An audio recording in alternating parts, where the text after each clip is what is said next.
sa Lakeshore project. Wood look and then white. Ganda. This doors, exterior and interior. Lapit na. Unti na lang. Heavy high ceiling. Pictures, sunod na water closet, shower, double installation. Tapos terraces yung kanyang sila na rin yung pagagawan ko. Na po siyang ayan gumaganda na. Tapos may mga cladding pa po na ilalagay po ito. So, may contact number no, na or si owner at least a half inch na pasyada para dito yung frame ng problema nagiging pagkamilik pack ng sealant. So dun po papasok yung tubig. So yun pong nilalagay yung abang para sa solar, mahangin. Tapos meron siyang balcony dito.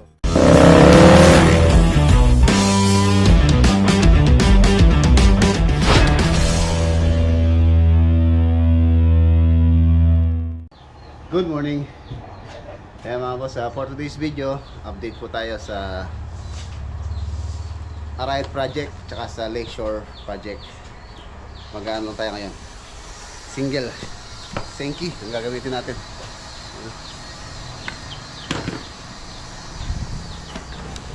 Para magamit po siya. Tagal-tagal din siyang hindi lumalabas.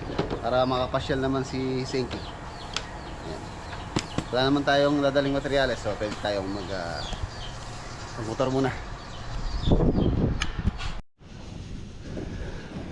Ayan mga boss, nandito na tayo. Dito sa Arayat project 3 unit. Konti-konti na lang po rito. Halos konti na lang din yung mga tropa dito na gumagawa. Halos marami na lang pintor, mga tiles setter. Ayan. Dito muna tayo sa unit, first unit. Black and then wood. Ano yung request nila owner na kulay na gusto nila. Tapos black yung door jamb. Ayan, railing black and then yung step wood look and then white. Ang ganda. Ang ganda ng color combination, modern. Tapos yung wall, ang kulay nito is kasi ito, tool white. Ayan, tool white po yan. Tool white ng Davis. Ayan o. Dalawang klase po yung pintura ang ginagamit namin dito, which is may pang exterior. Ito yung pang exterior, which is ito elastomeric waterproofing paint po ito. Tool white ang kulay. So dito naman sa loob, gagamit tayo ng ito pala, sun and rain. Ito naman, mega acryl MCS semi-gloss interior, exterior and interior. Actually pwede ito pero mas recommended ko itong elastomeric, mas matibay po yan. Tool white din ang kulay niyan. Iba po yung pang labas tsaka pang loob. Ayan. Ito yung lababo niya sa loob. So yung cabinet, wala pang cabinet.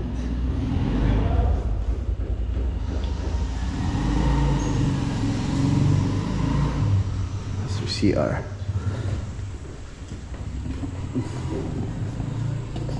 Pagkatapos natin dito sa ano po tayo?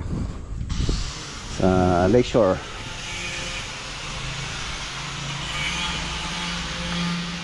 Same lang dito, same lang po yung layout. Kung paano po yung sa kabila, ganun din yung layout dito. Ayan.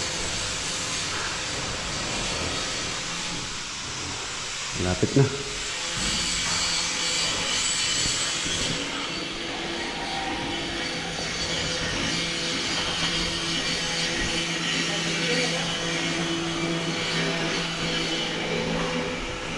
Ito yung owner's unit.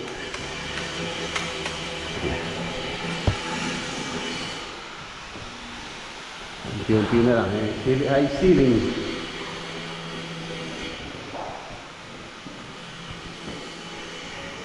Yung kanyang pinaka dirty kitchen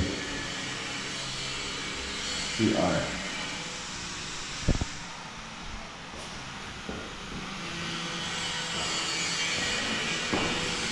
So ano pala to, yung black po yung kanyang pinaka frame.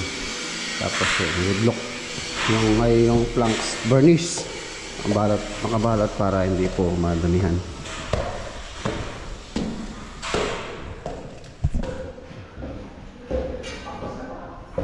Skylight.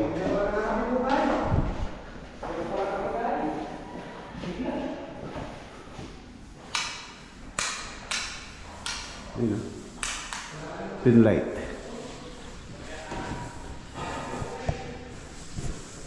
Tool white.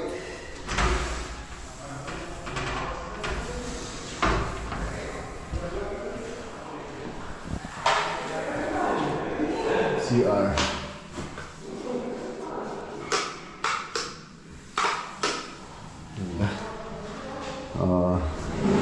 Release muna natin to pag-grout. And then ipa-flood test muna or tingnan natin yung slope ng tubig to drain, slope to drain kung okay. So doon natin palalagay yung mga pictures tulad ng water closet, shower, vanity. So ano muna natin yan, grout, and then flood test or leak test ay panding test muna kung wala pong natitirang tubig. So syempre pagka meron, kailangan mo nang ayusin para maganda. Ano yan, Manuel? Tool white. Tool white.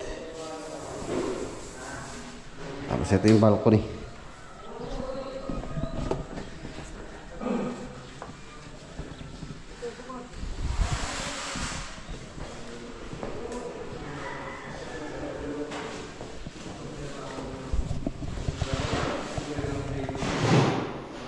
Ayos.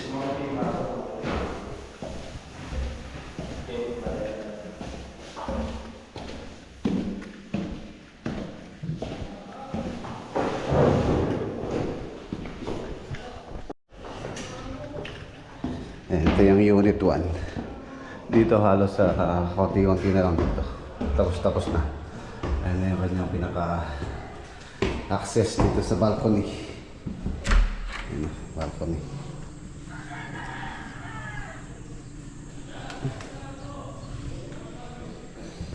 Ito yung drywall.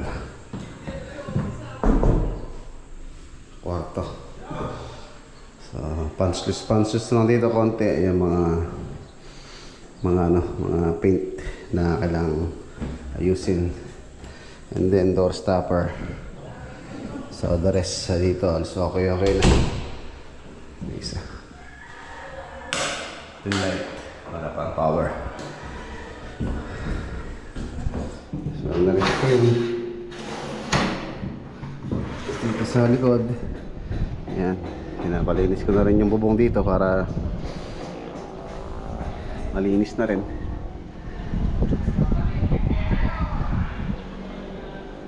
Yes.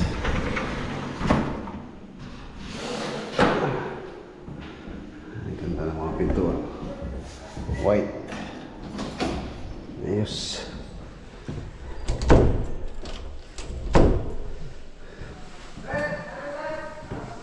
Ito, ano pa to? Tawag dito. Okay na pala to.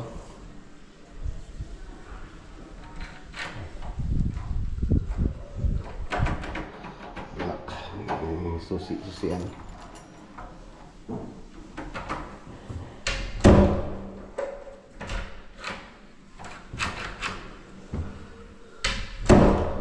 Alright. Ganda na ito.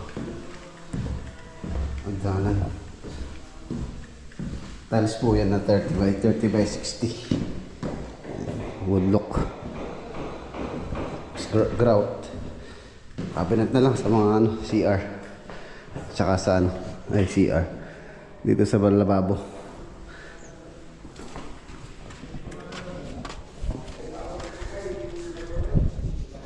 Lakeshore naman tayo. Lakeshore. Mga boss, nung punta natin dito last week, halos ongoing. Ayan, matatapos na po ngayon. Ito pong roofing namin, roofing installation. Ayan. Nandito rin si Dwayne. Ayan, siya po yung kinuha nating installer nitong roof. Hindi na po kasi masikaso ng ating mga installer, marami din ginagawa. So pinasab ko na natin tong babong, which is din naman, quality din naman yung gawa. Ang ganda, so ang ganda yung materials.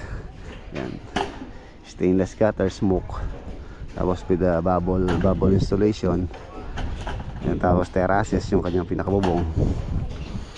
Ayan, yung po mga gustong magpa-install ng bubong or naghahanap kayo ng roof contractor, pwede rin po sila yung magbuo or mag-framing. Tapos sa kanila na lahat, labor and materials or labor lang pwede din naman. So ipa-flash ko po sa screen yung FB page ni Dwayne. Ayan na siya. Tapos yung sa Tarlac, baka isunod po namin. Sila na rin yung paggagawan ko para yung mga tao ko na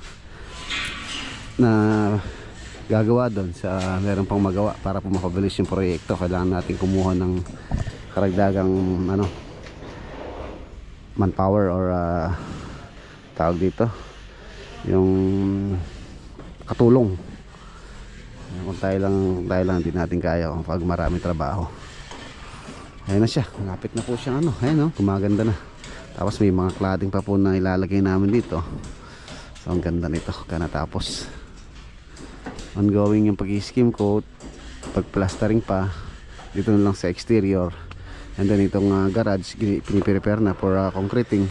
Tapos itong mga puno na to, request na rin po ni owner na tatanggalin po itong mga puno na to. Tatamaan dyan sa harapan ng bahay. Ito yung pinaka-porch.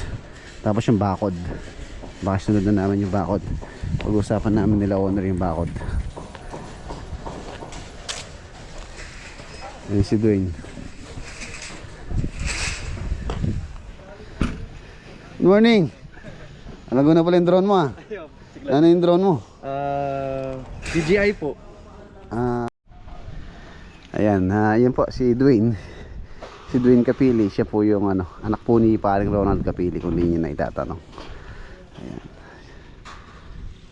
So ayun, ito na lang halos yung pinaplasteringan nila dito sa exterior.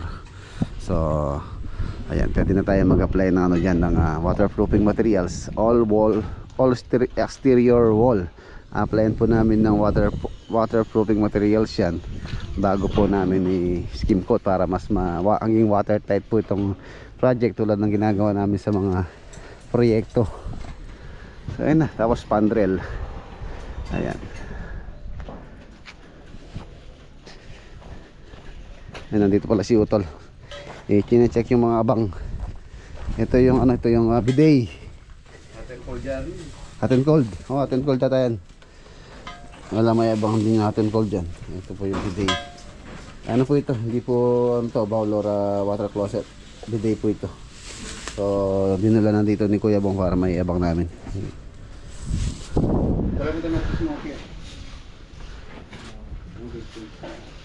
Ayun na.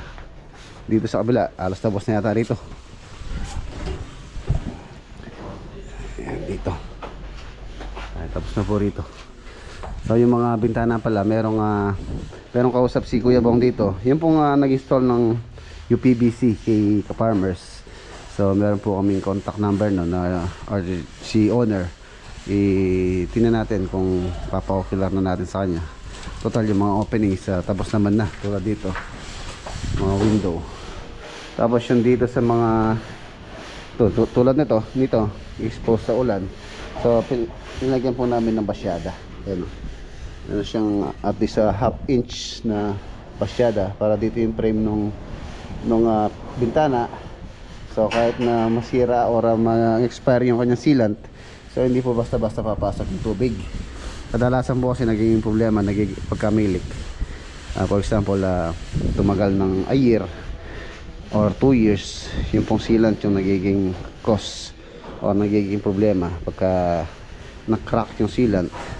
So doon po papasok yung tubig. So yun pong iniiwasan namin, kaya naglagay na kami ng basyada.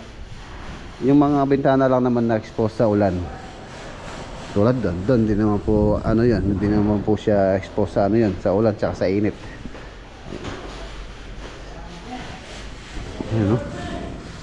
Tapos piniprepare na itong garahe para concreting. Ayan, no? Ay, pasyalan nyo kami. Pasyalan niya ano?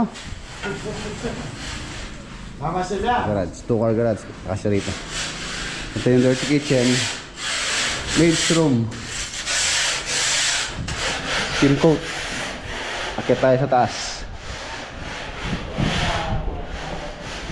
Ay tapos dito pala yung ano, dito pala yung pantry. So possible daw dito ilalagay yung abang para sa solar. Ayun, ibalak din kasi magpa-solar si owner mga boss. So mag-aabang po tayo ng solar dito.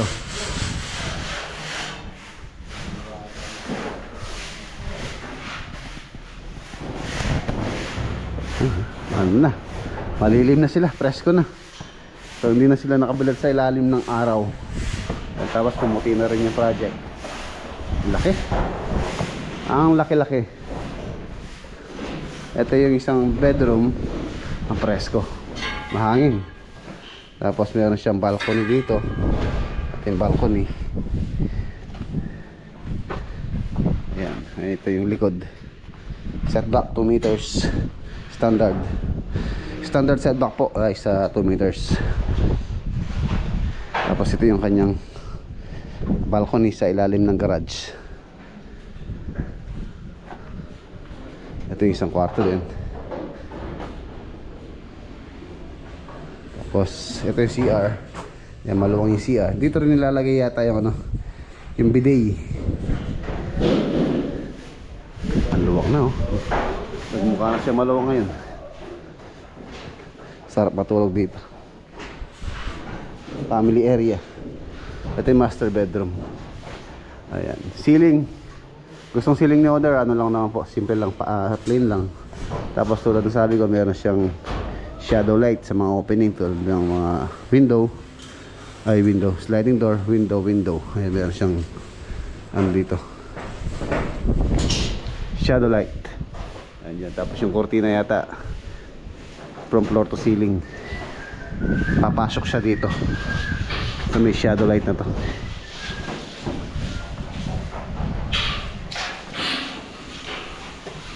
Ayun o, pogi o. Diba shadow yun o. Shadow. Ayan ba shadow yan. Alas ganito kapal. Kasi kapal nitong plastic board. Alas 1/2.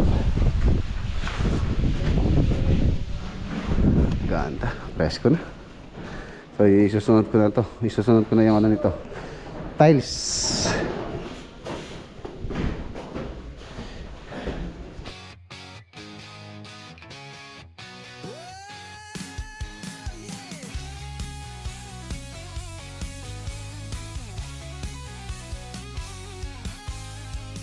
Kada araw may simula, may plano sa kamay.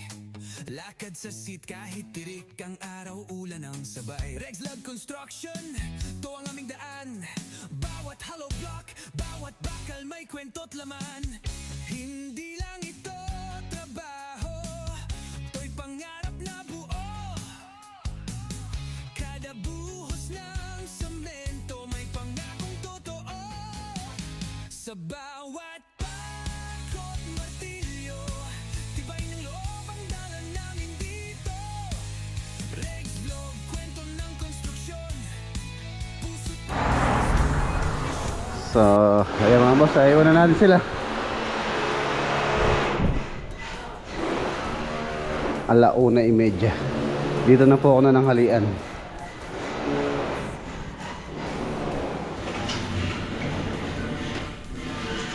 Puti na. So, mauna muna yung kisame bago tayo mag-tiles. Sa paggawa po ng bahay, dapat at least mauna po yung ceiling bago tiles.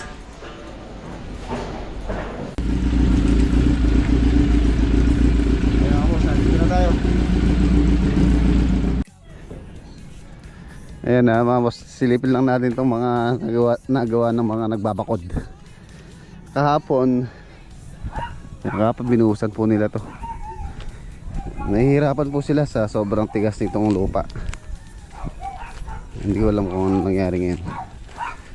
Bukas siguro makakapag-ano na sila, full footing. Ayun, nakakapag-ano na pala sila, nakapag-okay na sila ng wall footing. Ayun. Halos 2 hollow blocks lang po yung nilubog dito. Tapos siguro hanggang dito yung ano, sintada. Lalagyan natin siya ng beam para pagka tinambakan sa matibay. Ayun.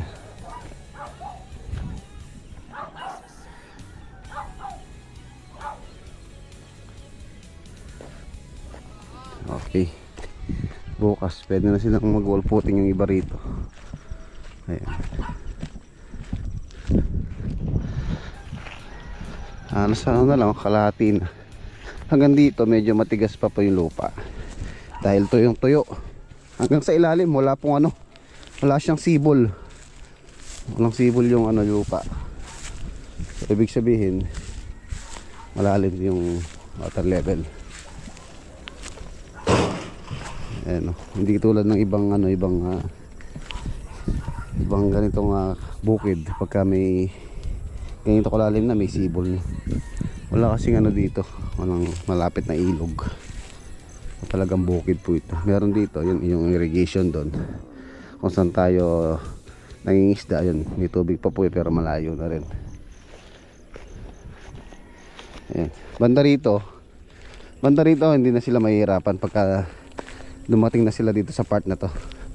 Yan, dito medyo malambot na po rito. So hindi na sila maghihirap magukay dito. Yan dito. Natuyo na rin itong ano, itong palay. Yan, sabi ni Margar, yung pong pinsang kong Bisaya, iyan daw niya, magsasabog siya ng munggo dyan.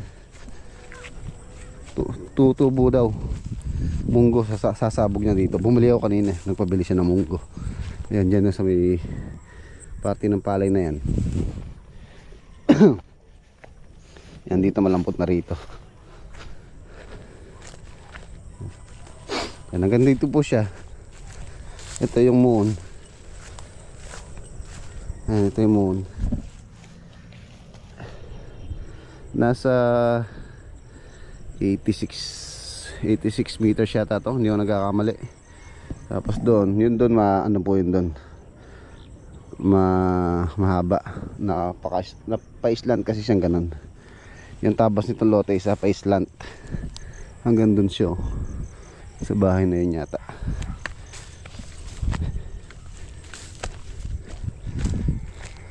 Nung nakarang linggo may tubig pa to eh. Ngayon wala na. Ito yun, hindi to. Siguro papauna ko na to dito.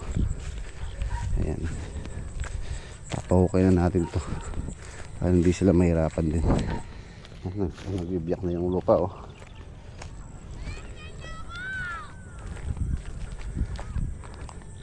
Ayan, hanggang dito. Nasa 100 meters to. Hariko. Ayan, may hukay dito. Ayan, yung isang moon hanggang doon. Nasa 100 meters yan. Tapos yung kanyang lapad nasa 40. Ganon din dito sa likod, 40 meters yung kanyang lapad.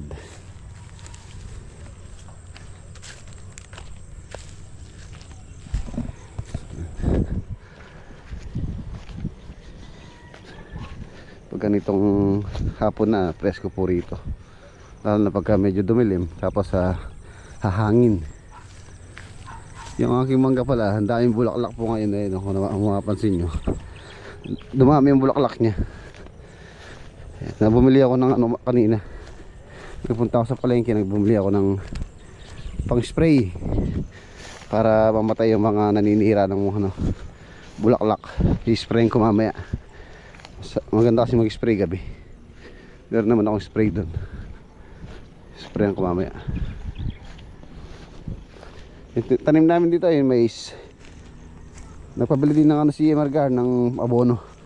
Triple 14 daw ang iabono niya. Tapos bumili din ako ng organic na lupa. Meron kasi siyang tinanim na ano doon, na pechay. So medyo payat yung lupa or hindi ganun kaganda, kailangan haluan ng organic.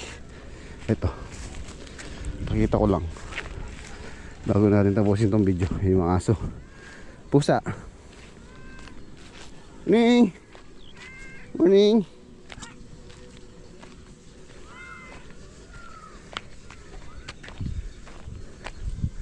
Ay, yung mangga, oh. Daming bulaklak, oh. Akit ako mamaya dito, isprayan ko. Ito po yung mga pechay, tumutubo na. Ayan. Medyo dumilig na. Ayan pa. Nilagyan ko ng organic dahil payat nga po yung hindi yung lupa maganda. Ito. Bio-organic fertilizer. 400 bili ko isang sako. So ayan po mga boss, dito ko na po tatapusin yung ating vlog for today. Maraming salamat po muli sa inyo lang sa suporta dito sa ating channel. Kita-kita po tayo bukas sa next upload. Paalam po, God bless. Ingat.